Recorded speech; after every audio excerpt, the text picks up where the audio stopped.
ہم نے وہ سارا دور گزارا. ابھی آپ نے فرمایا کہ آپ کو خود آپ کے لیڈر جو ہے نواز شریف صاحب وہ کہتے ہیں کہ ساری چیزیں بھلا دیں, تو بھلا کے آگے چلیں نا. تھوڑا سا میں اختلاف یہاں پر اگر آپ سے کر سکوں, ابھی جو لاسٹ اسپیچ تھی نواز شریف صاحب کی جو انہوں نے لوگوں سے خطاب کیا, اس میں تو وہ فرما رہے تھے کہ نہیں, جو 2018 میں جنہوں نے اس ملک کے ساتھ جو کیا ان کا احتساب ہونا چاہیے. آپ کہہ رہے ہیں وہ کہتے ہیں چیزیں بھلا کے آگے میں بتاتا ہوں, دیکھیں وہ کیا کہتے ہیں جو ان کے ساتھ ہوا, دیکھیں وہ معاف نہیں کریں گے. نہیں میں کہتا ہوں وہ معاف کر, جو قوم کے ساتھ ہوا وہ معاف کر. نہیں میں بتاتا ہوں, انہوں نے کہا جی میں اپنا معاف کر دوں گا. اچھا, لیکن اس ملک کے ساتھ جو کیا, جن لوگوں نے کیا, ہمیشہ وہ نام لیتے تھے نا کہ آپ نواز شریف کو ایک سٹنگ پرائم منسٹر کو کیوں اٹھایا, ان کے خلاف ایک پوری میڈیا پہ آ کے تحریک چلائی جی کہ چور فلاں. اینڈ پہ انہوں نے کیا کیا, انہوں نے کہا جی پاناما کیس بنا دیا. پاناما کیس بھی ایک اجاز الحسن جج ہے, اپنا اجاز الحسن ہے, انہوں نے کہا جی کہ آپ سڑکوں پہ کیوں گھوم رہے ہیں, میرے پاس آئیں, میں آپ کو فیسیلیٹیٹ کرتا ہوں اپوزیشن کو. عمران خان وہاں گئے, پاناما کیس چلایا گیا, کچھ بھی نہیں ملا. تو کیا ہوا, انہوں نے کہا جی آپ, میں اس لیے کہتا ہوں آپ نے بیٹے سے تنخواہ نہیں لی جو بنتی تھی, تنخواہ نہیں لی جو بنتی تھی. تو یہ ساری چیزیں رکاوٹ ہیں, یہ ساری چیزیں مذاکرات میں رکاوٹ ہیں, جس کے لیے میاں نواز شریف نے کہا کہ میں اپنے جو میرے ساتھ کیا معاف کرتا ہوں, لیکن جو اس ملک کے ساتھ کیا اس وقت ملک کتنے اچھے.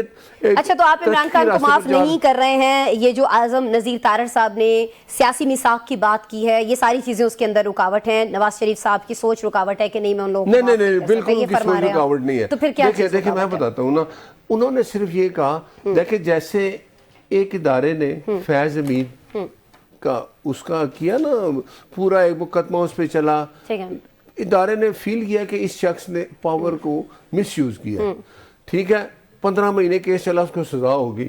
میں کہتا ہوں یہی سپریم کورٹ کا جو ادارہ ہے وہ کیوں نہیں کرتا کہ وہ ثاقب نثار, وہ آصف سعید کو بھی سزائیں ہو رہی ہیں, ان کی بیٹوں کو سزائیں ہو رہی ہیں, ان کے جو پارٹی کے لوگ تھے ان کو سزائیں ہو رہی ہیں. یاسمین راشد صاحبہ کے حوالے سے ہم سن رہے ہیں کس بات سے ہو رہی ہے, ساری چیزیں ہو رہی ہیں. چلیے وہ تو کورٹ سے فیصلہ کرنا ہے نا, صحیح ہے غلط ہے, ان کے پاس اپیل کا حق بھی ہے نا. میں یہ نہیں کہہ رہی کہ انہوں نے کرپشن کی ہے, کرپشن کی بات ہی نہیں ہے. نہیں انہوں نے کیا کیا ہے, انہوں نے اپنی فورسز پہ حملے کیے ہیں, جی ایچ کیو جا کے حملہ کیا ہے, کور کمانڈر کے گھر جا کے حملہ کیا ہے. چلیں آپ لوگ اب دل بڑا کریں نا, آپ اپوزیشن کی سنیں نا, پہل کریں, پہل کیوں نہیں کر رہے. میں کہتا ہوں کہ اگر ایک کام میں کئی دفعہ پروگراموں میں کہہ چکا ہوں کہ وہ عمران خان جو جیل میں بند ہے 190 ملین میں یا یہ توشہ خانہ میں, وہ یہ کہہ دے, اعلان کرے کہ میں اپنی قوم سے معافی مانگتا ہوں, میں نے اپنی قوم کو غلط راستے پہ لگایا کہ اپنی فورسز پہ حملے. وہ تو آپ ان کی ٹویٹ دیکھ لیں جو بھی آئی ہیں, وہ تو ایسا کرتے دکھائی نہیں دیتے. تو پھر آپ مجھے بتائیں پھر وہ سیاسی لوگوں سے جب غلطی ہوتی ہے اس کی معافی مانگتے ہیں, وہ نہیں مان رہے, نہیں مان رہے, تو اس کا کیا مطلب ہے, تو نہیں دکھا رہے. تو پھر دیکھیں نا اب سزائیں جو ہوئی ہیں وہ 9 مئی ہم نے نہیں کہا تھا کریں, ہم نے کہا تھا یہ کام کریں, جائیں جی ایچ کیو میں. تو آپ کوئی راستہ نکالیں نا, راستہ دیکھیں, وہ اپنا رویہ چینج کریں, قوم سے آپ بھی سیاسی جماعت ہیں, آپ لوگوں کے ساتھ بھی زیادتیاں ہوتی رہی ہیں ماضی میں. نہیں تو ہم کہتے ہیں کہ ہمارے ساتھ. اچھا مجھے آپ بتائیں پی ایم صاحب شہباز شریف صاحب نے کتنی دفعہ اپوزیشن کو چل کے کہا, اس کو بیرسٹر گور صاحب کو, کہ ہم آپ سے بات کرنا چاہتے ہیں. تو چلیے ابھی انہیں جیل جانے دیں نا, ملنے دیں, نہیں جیل خان صاحب سے ملنے دیں. اچھا مجھے بتائیں جیل وہ ملتے ہیں جا کے, معاملات چل پڑیں گے. وہ دیکھیں غصہ اس لیے ہے, ان کی بہن عظمہ خان صاحبہ نے بھی یہ کہا تھا کہ غصہ اس لیے ہے کہ ان کی ملاقاتیں نہیں ہونے دی جا رہی, فرسٹریشن کا وہ شکار ہے. ملاقاتیں آپ بحال کر دیں, فرسٹریشن ختم ہو جائے گی, معاملات صحیح ہو جائیں گے. اچھا ملاقات وہ کرنے جاتے نہیں, وہ وہاں بیانیے بنانے جاتے ہیں. مجھے بتائیں رات کو 8 بجے 7 بجے کون سی ملاقات ہونی ہے اڈیالہ جیل میں؟ دن کو ملاقات ہوتی ہے نا, ملاقات نہیں ہوتی. ایک اصول ہے, وہ قیدی ہے, ہمارے لیڈران کو تو قید ہوئی تو ان کو کبھی اٹک جیل میں بند کر دیا گیا, کبھی وہ کہتے ہیں کراچی جا کے بند کر دیا گیا. آپ کی ایسا لگ رہا ہے کہ جو کچھ آپ کے ساتھ ہوا پی ٹی آئی دور میں, ناصر بٹ صاحب, آپ وہ بھلانے کو تیار نہیں ہیں, ملک کو آگے چلانے کے لیے تیار نہیں ہیں. تو پھر ہم یہ سمجھ لیں کہ جو ایک اعلامیہ آیا مذاکرات کا, آپ وہ ایکسیپٹ نہیں کر رہے ہیں ابھی جس طرح سے آپ گفتگو فرما رہے ہیں. سب لوگ یقیناً آپ کو جو بھی سن رہے ہیں تاثر یہی جا رہا ہے. اگر میں غلط ہوں تو تصحیح کیجیے گا. آپ مذاکرات کی طرف نہیں جا رہے, آپ چاہ رہے ہیں کہ جو ہمارے ساتھ ہوا اس پہ معافی مانگے, نہیں تو ڈیڈ لاک رہے گا. تو پھر پی ٹی آئی نے بتا دی, نہیں آپ سے نہیں, ادارے سے, یہی فرمایا نا آپ نے. قوم سے اب ان میں نے کہا قوم سے معافی ٹھیک ہے مانگیں. قوم سے معافی مانگیں. بھائی وہ نہیں مان رہے, وہ کہہ رہے ہیں ہماری غلطی نہیں ہے, ہم پہ جو کیسز ہیں وہ سیاسی ہم نہیں مان رہے. تو پھر دوسرا جو راستہ وہ اختیار کرنے جا رہے ہیں, آپ اس کے لیے تیار ہیں؟ جیسے سہیل آفریدی کا بھی ہم نے شارٹ بھی چلوایا, جو جس طرح سے وہ ملاقاتیں تیز کر رہے ہیں, جس طرح سے منظم کرنے کی اپنے لوگوں کو کوشش کر رہے ہیں. پھر سے اگر اسلام آباد کے اوپر چڑھائی ہوتی ہے, احتجاج ہوتا ہے, ملک متحمل ہے اس کا؟ آپ بتائیں. دیکھیں ایک میں بات بتاؤں, ہم تو چاہتے ہیں کہ اپوزیشن اپنا پوزیشن کا کردار ادا کرے. تو کرنے دینا. نہیں کرتے. آپ مجھے بتائیں وہ کیا کرتے ہیں. نہیں آپ بتا دیں کیا ایسا کرتے ہیں کہ آپ کو لگتا ہے اپوزیشن کو اور کیا کردار ہے, وہ آپ پہ تنقید ہی کریں گے نا. جی وہ جب بھی کوئی حکومت کوئی بل پاس کرنے کے لیے آتی ہے یا کوئی بل پیش کرتی ہے, اس کے لیے تو بہتر ہے نا کہ وہ وہاں بیٹھ کے بحث کریں ہمارے ساتھ, اس پہ بحث کریں. وہ کرتے کیا ہیں, اٹھاتے ہیں کاپیاں پھاڑتے ہیں, باہر چلے جاتے ہیں, کوئی بات نہیں کرتے. ابھی 26ویں ترمیم 27ویں ترمیم آپ نے دیکھا کیا ہوا کہ 1 مہینہ ہم لیٹ ہوئے. میں اس لیے یہ بار بار کہتا ہوں کہ مولانا فضل الرحمان صاحب نے کہا نہیں جی جب تک ہم اپنی چیزیں دیکھیں گے نہیں آپ جلدی نہ کریں, رک جائیں. رک گئے. پھر کیا ہوا؟ آج وہی فضل الرحمان صاحب تنقید کر رہے ہیں, وہ کہہ رہے ہیں کہ جی یک طرفہ ہے, متنازع ہے. یہ جو آپ لوگوں نے استثناء دیا ہے, اس کے اوپر ہمارے اسی پروگرام میں جے یو آئی کے جو ترجمان ہیں وہ اس کو غیر آئینی, غیر مذہبی, غیر شرعی قرار دے چکے ہیں. تو احتجاج کے لیے تو وہ بھی پر توڑ رہے ہیں. میں ایک بات بتاؤں آپ کو, چلے ان کو تو مان لینا کہ وہ صحیح اپوزیشن کر رہے ہیں. انہوں نے مخالفت کی, مخالفت میں انہوں نے ووٹ ڈالے, پتہ چلا جی کہ 87ویں ترمیم کے خلاف 4 ووٹ آئے ہیں. پی ٹی آئی نے کیا کیا, 2 منٹ کھڑے ہوئے, شور کر کے چلے گئے. وہ میں فیسیلیٹیٹ کرتے ہیں کہ آپ جو مرضی بل پاس کریں, بولیں گے نہیں. مولانا فضل الرحمان صاحب کم از کم سیرت سیاستدان ہے, وہ جمہوری طریقہ اختیار کرتے ہیں. ابھی آپ نے ایک بات کی کہ وہ اس میں نہیں آئے نا کانفرنس میں جو انہوں نے بلائی تھی. کیوں نہیں آئے؟ کہ کانفرنس کا ایجنڈا کیا تھا. مان لیتے ہیں جو آپ ریکارڈ بتا رہے ہیں وہی ریکارڈ ہے جی پی ٹی آئی کا, جو ناصر بٹ صاحب کہہ رہے ہیں وہی ریکارڈ ہے. احتجاج کرتے ہیں, پرامن احتجاج ان کا نہیں ہوتا ہے, مشتعل احتجاج ہوتا ہے, مشتعل ہو جاتے ہیں. آپ کی بات میں مان لیتے ہیں, توڑ پھوڑ کر لیتے ہیں. سب مان رہی ہیں نا. نہیں میں نہیں مان رہی, میں کہہ رہی ہوں کہ چلے جو آپ کہہ رہے ہیں 1 سیکنڈ کو اگر آپ کی بات میں درست تسلیم کر لوں, انورٹڈ کاماز میں یہ کہہ رہی ہوں کہ اگر میں یہ درست تسلیم کر لوں تو میں پھر یہ سمجھوں کہ نہیں بھائی اب یہ جو ہے وہ اسٹریٹ پاور ہی ہوگی اور یہ ساری چیز ہو رہی ہوگی, آپ ان کو بالکل بھی مذاکرات کی طرف آپ نہیں آ رہے. دیکھیں مذاکرات اور احتجاج میں دباؤ ڈالنا 2 مختلف چیزیں ہیں. مذاکرات کے لیے ہمیشہ حکومت نے کہا کہ آ کے مذاکرات کریں, وہ نہیں کرتا. وہ کیا کہتا ہے میں نے ان سے مذاکرات کرنے, اور جن سے مذاکرات کرتا ہے ان کو کیا کہتا ہے آپ دیکھ لیں.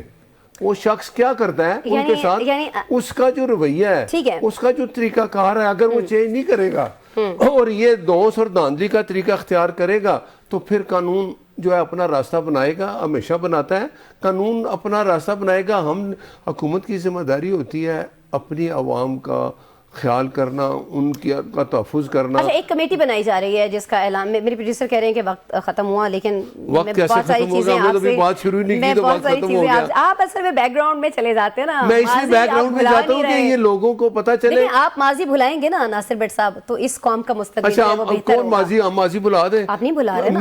نہیں ہم ماضی بلا رہے ہیں, یہ معافی مانگ لیں قوم سے. ہم نہیں کبھی کہتے ہم سے. جی ایچ کیو کے مسئلے پہ جو شہداء پہ اس نے پتلے جلائے, انہوں نے وہاں 26 نومبر کی معافی مانگے, مذاکرات کرے. اچھا وہ جو ابھی کمیٹی بنا رہے ہیں بیرسٹر گوہر نے جس کی تجویز دی ہے, اگر وہ کمیٹی بنتی ہے, وہ کمیٹی چلے خود چل کر اگر اس کے کچھ لوگ آپ کے پاس آ جاتے ہیں, پھر ہم دیکھیں گے کہ کچھ مذاکرات ہو رہے ہوں گے. جب بھی اگر یہ اب بھی سمجھ گئے ہیں اپوزیشن اپنا جمہوری طریقہ اختیار کرے گی تو حکومت ہمیشہ ان سے بات کرے گی. اور اگر یہ رویہ رکھیں گے جو انہوں نے رکھا ہوا ہے, اب آپ دیکھیں نا وہ کدھر چلا گیا. محمود خانہ چکزئی صاحب کے پیچھے کھڑا ہو گیا, مولانا صاحب کے پیچھے انہوں نے نمازیں پڑھی. اینڈ پہ ابھی اس نے کیا کیا, اب وہ پی ٹی آئی کے اپنے بندوں پہ اعتماد نہیں کر رہا. عمران خان جس کا نام, وہ کہتا ہے جواب دے دینا, کوئی مذاکراتی کمیٹی بنتی ہے تو مذاکرات کریں گے آپ ان سے. میں ایک بات کہتا ہوں, ملک کی بہتری کے لیے اگر وہ یہ ایجنڈا ان کا نہیں ہے کہ عمران کو باہر نکالو, سب سے پہلے بات عمران نے باہر آنا ہے, عدالت اس کو اگر کہتے ہیں نا چلے یہ ہرڈل ہٹا دینا, کچھ ہرڈلز آپ بھی ہٹائیں نا, اب اتنی شرائط نہ رکھیں. ظاہر ہے کہ وہ ان کی پارٹی کے لوگ ہیں, وہ ان کے لیے اسٹرگل کریں گے نا. آپ مذاکرات کریں گے. نہیں دیکھیں, میں ابھی بھی کہتا ہوں کہ حکومت مذاکرات 2 سال پہلے بھی کہتی آئیں کریں, وہ مذاکرات کرتا نہیں. وہ اچھا اس نے کمیٹی بنائی, اس کے بعد اسے توڑ دی کمیٹی, نہیں بات کریں گے. حکومت بیٹھی رہی کہ آپ ہم سے بات کریں, جب تک وہ اپنا رویہ چینج نہیں کریں گے اور یہ دھونس و دھاندلی والا طریقہ اختیار رکھے گا کہ میں چھوڑوں گا نہیں, میں یہ کروں گا, تو حکومت کو بالکل کوئی پریشانی نہیں ہے.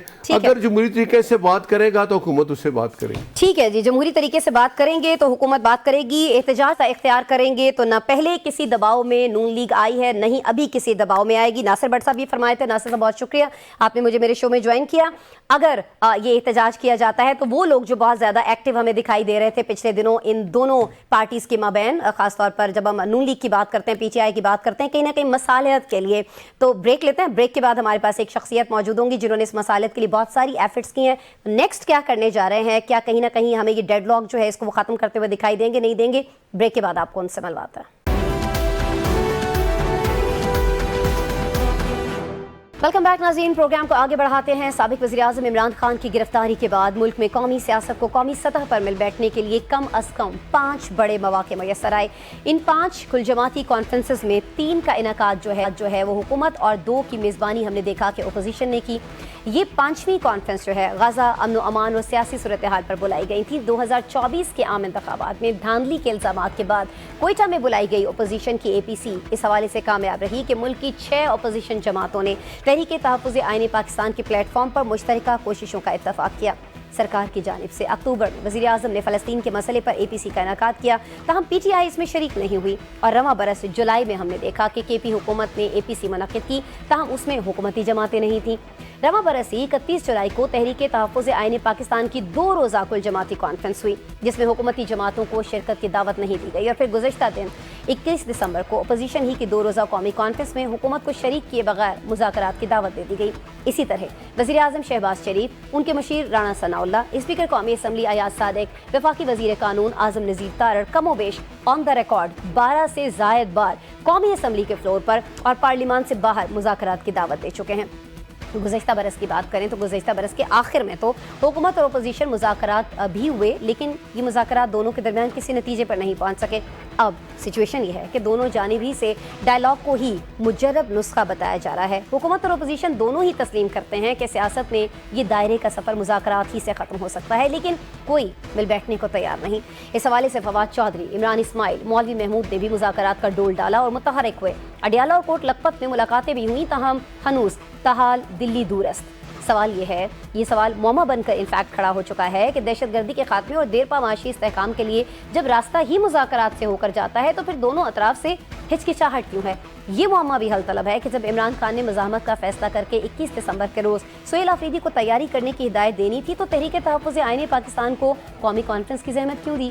سہیل آفریدی کے مویسی شفیع جان قومی کانفرنس کے اعلامیے سے پہلے ہی کیوں یہ کہتے رہے کہ ہم نے اس حکومت سے مذاکرات نہیں کرنے؟ اب سوال یہ ہے کہ کیا حکومت اور اپوزیشن دونوں کی جانب سے ڈائلاگ کی باتیں محض دکھاوا ہیں؟ کیا PTI ایک بڑی عوامی تحریک کے ذریعے حکومت کو نئے انتخابات کے اعلان پر مجبور کر سکتی ہے؟ اور کیا JUI جماعت اسلامی عوامی نیشنل پارٹی کے بغیر حکومت پر یہ دباؤ ڈالا جا سکتا ہے؟ اور اس سب کے بیچ میں کہیں اب مکالمے کی کوششیں ہو سکتی ہیں؟ ان سب سوالوں کے ساتھ ہم نے رابطہ کیا ہے موجودہ سیاسی حدت اور شدت کو کم کرنے کے لیے متحرک سینئر سیاستدان اور سابق وفاقی وزیر فواد چودھری صاحب سے. چودھری فواد حسین صاحب, آپ ہمارے ساتھ موجود ہیں, پروگرام کے لیے وقت نکال رہے ہیں, سر بہت شکریہ آپ کے وقت کے لیے. جی فواد چودھری صاحب, یہ بتائیے گا کہ آپ کو نہیں لگتا کہ صورتحال مزید الجھ گئی ہے؟ اگر PTI کو سڑکوں پر ہی اپنی پاور دکھانی تھی, پاور شو کرنا تھا, تو پھر اچکزئی صاحب کو قومی کانفرنس کی زحمت کیوں دی گئی؟ دیکھیں نا, ان کا جو اچکزئی صاحب کا جو معاملہ ہے وہ اتنا اہم نہیں ہے فرینکلی. دیکھیں پرابلم یہ ہے کہ جب تک حکومت کو اسپیس نہیں دے گی تحریک انصاف کو, جی عمران خان کو, اس وقت تک وہ اپنے مزاحمت کے بیانیے سے پیچھے کیسے ہٹ سکتے ہیں؟ یہ آپشن نہیں ہے PTI کے پاس. آپ دیکھیں نا کہ اگر آپ یہ سوچیں کہ صرف جو مذاکرات کی آفر کر دیں اچکزئی صاحب اور PTI مزاحمت کے بیانیے سے بھی پیچھے ہٹ جائے, ان کے لوگوں کو آپ نے ڈبل ڈاؤن کر دیا اس ہفتے, سزائیں ان کی ڈبل ڈاؤن کر دیں. عمران خان کے ساتھ جو سلوک ہے وہ آپ دیکھ رہے ہیں, ان کے بہنوں کے ساتھ جو سلوک ہے وہ آپ دیکھ رہے ہیں. تو سوال یہ پیدا ہوتا ہے نا کہ وہ کیا اس چیز سے بھی پیچھے ہٹ جائے تو پھر ان کے پاس بچے گا کیا؟ یہی مسئلہ ہے جو ہم حکومت سے, جو ہم نے اپنی ایک نیشنل ڈائلاگ کمیٹی کریٹ کی ہے, عمران اسماعیل, محمود مولوی صاحب, میں ہوں اور لوگ ہیں, جو حکومت سے گزارش کر رہے ہیں کہ دیکھیے آپ کو اسپیس دیں, کوٹ لکھپت کے لوگوں کو ریلیف دیں, انہیں رہا کریں, جی تاکہ ایک ماحول پیدا ہو جس میں ہم عمران خان سے بات کر سکیں کہ آپ ایک قدم پیچھے ہٹیں, حکومت ایک قدم آگے بڑھے اور عمران خان ایک قدم پیچھے ہٹے. اور اس کے بغیر آگے بڑھا نہیں جا سکتا. دیکھو عظما کہ ایشو یہ ہے کہ دو چیزیں ہیں نا, وہ کہتے ہیں نا یہاں کسی کو بھی پورا جہاں نہیں ملتا, زمین نہیں ملتی تو کبھی آسمان نہیں ملتا. یہاں پہ ساری خواہشیں نہیں پوری ہو سکتی. حکومت کی اسٹیبلشمنٹ کی جو خواہش تھی کہ وہ عمران خان کو پولیٹیکلی زیرو کر دیں گے, وہ پوری نہیں ہو سک رہی. صحیح. اسی طرح سے جو عمران خان کی خواہش تھی کہ ہم انقلاب ہی لے کے آئیں گے, وہ بھی پوری نہیں ہو رہی. اب آج پھر علیمہ بی بی کہہ رہی ہیں کہ جی یہ جو مذاکرات کی باتیں ہیں یہ تو وہ لوگ کر رہے ہیں جو عمران خان کے ساتھ نہیں ہیں, ہم تو اسٹریٹ موومنٹ کرنا چاہتے ہیں. تو بھئی آپ کر لیں, 3 مہینے سال ہو گئے ہیں, آپ سے نہیں ہو پا رہی, آپ اپنی کوشش کر لیں. تو فواد صاحب یہ بات کیوں نہیں سمجھ میں آ رہی کہ دونوں چیزیں ساتھ ساتھ نہیں چل سکتی نا؟ کہ آپ ایک طرف اچھزئی صاحب کو سامنے لاتے ہیں, ایک طرف آپ مذاکرات کا اعلامیہ جاری کروا دیتے ہیں, پھر فوراً سے سہیل آفریدی صاحب جو ہیں وہ اس طرح کے نعرے بازی کرتے ہیں, نعرے لگواتے ہیں, جا کے میٹنگز کرتے ہیں. تو یہ سمجھا جائے کہ مذاکرات کی دعوت کے ساتھ دباؤ میں لانے کی کوشش کی جا رہی ہے کہ مذاکرات کی جو آفر ہے اس کو ایکسیپٹ کر لیا جائے. فواد صاحب اس لیے ہو رہی ہے؟ وہ تو دیکھو نا, دونوں طرفیں جو ہیں وہ اپنے اپنے کارڈز تو چلیں گی. مزاحمت میں تو کوئی کہنے میں تو کوئی پرابلم نہیں ہے. صحیح. اگر وہ ڈبل ڈاؤن کر رہے ہیں سزائیں تو وہ اپنی پوزیشن مضبوط کر رہے ہیں, یہ مزاحمت کی بات کر رہے ہیں تو یہ اپنی پوزیشن مضبوط کر رہے ہیں. لیکن اس کا دیکھیں نقصان کیا ہو رہا ہے. جی. اس کا نقصان عمران خان کو یا اسٹیبلشمنٹ کو اتنا نہیں ہو رہا ہے, اس کا نقصان آپ کو مجھے ہو رہا ہے. بالکل بالکل. یہاں پاکستان میں جو 50,000 روپے سے 3 لاکھ روپے تک کمانے والے لوگ ہیں, ان کی تو کمر ہی ٹوٹ گئی ہے. ان کو سمجھ نہیں آ رہی کہ ہمیں زندگی کیسے گزارنی ہے. سمپل بات ہے, اگر آپ دیکھیں آج سے 2.5 سال پہلے سے 3 سال میں جو اشیاء روز مرہ کی جو اشیاء ہیں ان کی قیمتوں میں ایوریج 200% اضافہ ہوا ہے. یہ ہمارے اپنے اسٹیٹکس ڈویژن کے اعداد و شمار ہیں. ایسے ہے. اور جو سیلریز ہیں ان کے اوپر آپ نے 35% 40% ٹیکس لگا دیا. اس کے بعد جو ہمارا فارمر ہے, جو ایک بہت ہی عجیب و غریب فیصلہ کیا پنجاب حکومت نے کہ جی ہم گندم کی خرید ہم نہیں کریں گے, لیکن آپ بیچ بھی نہیں سکتے پنجاب سے باہر. اس سے فارمر کی کمر ٹوٹ گئی. پھر اوورسیز پاکستان میں $1 انویسٹ نہیں کر رہا, اس سے ریئل اسٹیٹ کی کمر ٹوٹ گئی. بالکل بالکل. اور جب ریئل اسٹیٹ کی کمر ٹوٹ گئی تو کنسٹرکشن والوں کی کمر, اس سے جڑے بہت سارے شعبے لائک 35 سے زیادہ شعبے متاثر ہوتے ہیں. بالکل. اب آپ مجھے بتائیے کہ جب تک ایک طریقہ تو یہی ہے نا کہ جی وہ لڑتے لڑتے ہو گئے گم, ایک کی چونچ اور ایک کی دم. اگر انہوں نے اس پالیسی پہ چلنا ہے تو فاوہا, کیونکہ میں اور آپ تو بات ہی کر سکتے ہیں نا. تو پھر پالیسی میں تبدیلی کون لائے گا؟ حکومت تو ایسا کرتی دکھائی نہیں دیتی ہے.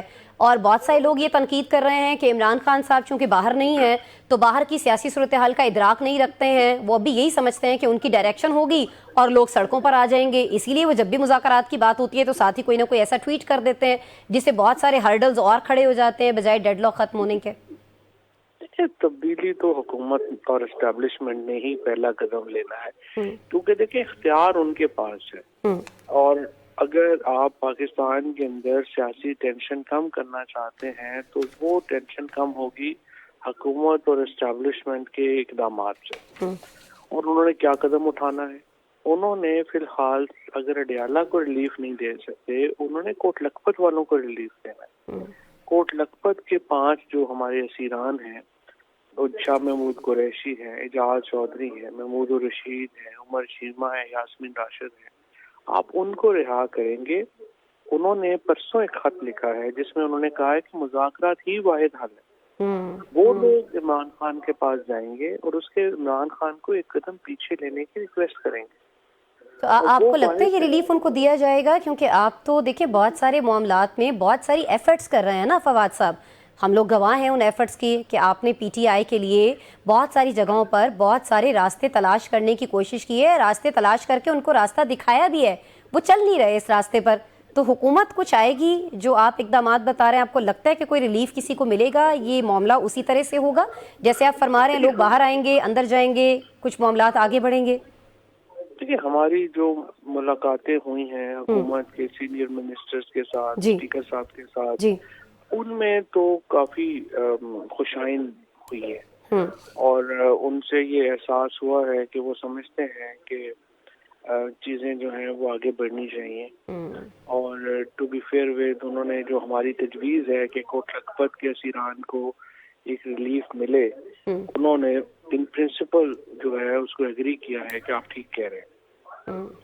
اب اگلا جو مرحلہ ہے وہ اب ہم انتظار کر رہے ہیں حکومت سے کہ ہمیں بلیک اینڈ وائٹ میں ہمیں بتائیں کہ وہ یہ ریلیف جو ہے وہ کب تک ایکسٹینڈ کریں گے, اور اگر وہ یہ ریلیف ایکسٹینڈ کریں گے تو آئی کین ایشور یو کہ ٹمپریچر نیچے آئے گا, اور عمران خان کی جو ٹویٹس ہیں, عمران خان کی جو باتیں ہیں, ان میں بھی آپ کو تبدیلی محسوس ہوگی. اور پروگرام میں ابھی وقت ہوا ہے ایک بریک کا.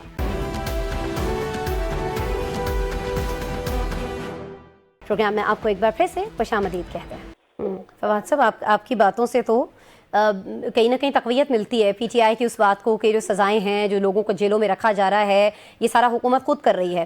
لیکن ساتھ ہی ساتھ ان کی اس بات کو بھی بہت سارے چیزوں سے تقویت ملتی ہے کہ حکومت کے پاس تو اختیار ہی نہیں ہے, اختیار تو کسی اور کے پاس ہے.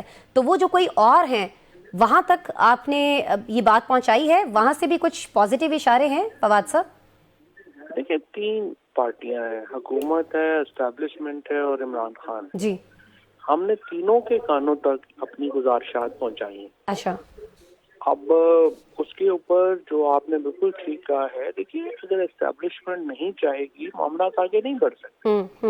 اگر وہ سمجھتے ہیں کہ نہیں ٹمپریچر ہائی رکھنا پاکستان میں جو ہے وہ ان کا انٹرسٹ سرو کرتا ہے, پھر ٹمپریچر ہائی رہے گا. دیکھیں میرے کہنے سے آپ کے کہنے سے نہیں انہوں نے کم کر دیا, یہ تو ان کا ایک ڈیسیژن ہے. ہماری البتہ جو موقف ہے, ہمارا جو گزارش ہے وہ یہ ہے کہ جو اس وقت کی صورتحال ہے اس میں حکومت اور اسٹیبلشمنٹ اگر پہلا قدم اٹھائے اور ان کو ریلیف دے تو پھر ہم عمران خان سے یہ بات کریں گے کہ وہ ایک قدم پیچھے لیں, اور ہمیں پوری امید ہے کہ وہ اس کے اوپر پورا اتریں گے. بٹ دین اگین یہ 3 فریق جو ہیں یہ تینوں ہی ایگری ہوں گے تو بات چیت آگے بڑھے گی. ان میں سے ایک بھی چاہے گا کہ نہیں تو پھر نہیں ہوگا. اچھا, کہا جا رہا ہے کہ اس اہم موڑ پر نواز شریف صاحب کا فواد صاحب کردار بڑا اہم ہے, کیونکہ ہم جانتے ہیں نواز شریف اور محترمہ بینظیر بھٹو دونوں میں شدید ترین اختلافات تھے, اس کے باوجود میثاق جمہوریت ہو جاتا ہے. کل لاہور میں اعظم نذیر تارڑ صاحب نے بھی کہا کہ جی سیاسی میثاق ہونا چاہیے ہے. آپ کو لگتا ہے کہ اگر نواز شریف صاحب آگے بڑھتے ہیں تو اس صورتحال سے ملک کو نکالا جا سکتا ہے, پی ٹی آئی کو نکالا جا سکتا ہے, اور آپ کو لگتا ہے کہ نواز شریف اس موڈ میں ہیں؟ کیونکہ ابھی کل ہم نے دیکھا کہ خواجہ سعد رفیق صاحب نے بھی کہا ہے کہ ان کو آنا چاہیے ہے اور بہت سارے معاملات ٹھیک کرنے چاہیے. دیکھیں, سعد رفیق صاحب ہو گئے, اعظم نذیر تارڑ صاحب ہو گئے, رحمت ثناء اللہ ہو گئے, یہ جہاندیدہ لوگ ہیں. انہوں نے زمین زمانے کی اونچ نیچ دیکھی ہوئی ہے. جی جی, بہت طویل عرصہ انہوں نے حکومت میں گزاری ہوئی ہے. اس کے ساتھ ایاز صادق صاحب اور اسحاق ڈار صاحب کو بھی آپ شامل کر لیں. یہ لوگ ہیں جو بڑے قیمتی لوگ ہیں پاکستان کے اس انتہائی تلخ ماحول میں, اور میرے نظر میں ان لوگوں کا بڑا اہم کردار ہے. ٹھیک ہے, نواز شریف صاحب کو آپ ان کی سیاست سے ایگری کریں نہ کریں, دیکھیے اب 50 سال پہ محیط سیاست, مطلب ہماری تو عمروں سے بھی زیادہ ان کی سیاست. اب اس وقت ان کا یہ کہا جائے کہ وہ جو ہے وہ ان کا رول نہیں ہے تو ظاہر ہے کہ یہ تو امکانہ بات ہے. اگر نواز شریف صاحب چاہیں اور وہ ایک رول پلے کریں تو ڈیفینیٹلی پاکستان میں بہتری جو ہے وہ آ سکتی ہے. اور میری نظر میں ان کا جو رول ہے وہ بنتا ہے, میں شروع کا جو آپ کو دوبارہ کہہ رہا ہوں, جی جی, آپ کو اڈیالہ سے اگر شروع نہیں کر سکتے تو آپ نہیں کر سکتے, تو آپ کوٹ لکھپت سے شروع کریں تاکہ ٹمپریچر تو نیچے آئے, تو ملک میں ایک تھوڑی ہیجان کی کیفیت تو ختم ہو. یہ تو نہیں کہ روز ہی فلانے کو پکڑ لو, فلانے کو پکڑ لو, اٹھا لو, مار دو, کر لو, اور اس سے ہم سمجھیں کہ ملک بہتری ہو کی طرف جائے گا. ظاہر ہے نہیں جائے گا. اچھا, تو یہ جو مولانا فضل الرحمان صاحب نئے الیکشن کا مطالبہ کر رہے ہیں, 27ویں ترمیم کے حوالے سے بات کر رہے ہیں, استثناء کو غیر شرعی ان کی جماعت کی طرف سے قرار دیا جا رہا ہے, تو آپ کو نہیں لگتا کہ اس سے تو پی ٹی آئی کو کہیں نہ کہیں سپورٹ مل گئی ہے ایک طرح سے؟ میں تو اتنے پی ٹی آئی کو سمجھا رہا ہوں کہ مولانا فضل الرحمان جو ہے وہ ایک نیچرل اپوزیشن کے سربراہ ہے, ان کے ساتھ آپ بات چیت کریں, ان کو آگے بڑھائیں کریں. وہ تو پی ٹی آئی والے جو ہیں وہ ظاہر ہے کہ اس پہ تیار نہیں ہے, لیکن ڈیفینیٹلی ان کو بہت اہم ہے کہ ہم مولانا کو جو ہے وہ ایک اہم رول دیں. لیکن جو اس وقت کی صورتحال ہے اس میں پہلی بات دیکھنا یہی ہے کہ وہ اگر یہ حکومت اور اپوزیشن میں رابطے نہیں ہوں گے، عمران خان میں اور حکومت میں رابطے نہیں ہوں گے، الٹیمیٹلی سہیل آفریدی کے پاس اور کوئی آپشن نہیں بچے گی، لیکن اس کو لانگ مارچ کرنا پڑے گا. وہ لانگ مارچ کرے گا، یہ گورنر رول لگائیں گے، اور اس کے بعد آپ جو ہے وہ اسمبلیوں سے پھر پی ٹی آئی استعفیٰ دے گی. صحیح. تو اگلا پورا سال بھی پاکستان ایک پریشر کوکر میں رہے گا. صورتحال جی فواد صاحب، اس لیے بہت اہم ہے کہ حکومت میں اور تحریک انصاف میں کمیونیکیشن ہو، اسٹیبلشمنٹ جو ہے وہ کچھ مہربانی کرے، اور جو پاکستان کے اندر ایک ٹھہراؤ ہے وہ آئے، تاکہ باقی چیزیں ہم اس کو لے کے آگے بڑھیں. ٹھیک ہے. اور اس کے لیے چیزوں کو آگے بڑھانے کے لیے، ملک میں بہتری کے لیے، ملک میں استحکام کے لیے فواد چودھری صاحب آپ بہت زیادہ ایفرٹس کر رہے ہیں، بہت زیادہ متحرک ہیں. لیٹس سی اینڈ ہماری دعا بھی ہے کہ آپ کی جو ایفرٹس ہیں یہ رنگ لے کر آئیں. بہت شکریہ. لیکن آج کے اہم سوال ہم نے اپنے اہم مہمانوں کے سامنے رکھے، جوابات آپ نے جانے. کل کچھ دیگر سوالات کے ساتھ آپ سے مل رہے ہوں گے. اپنا بہت سارا خیال رکھیے گا. اللہ نے کے بعد.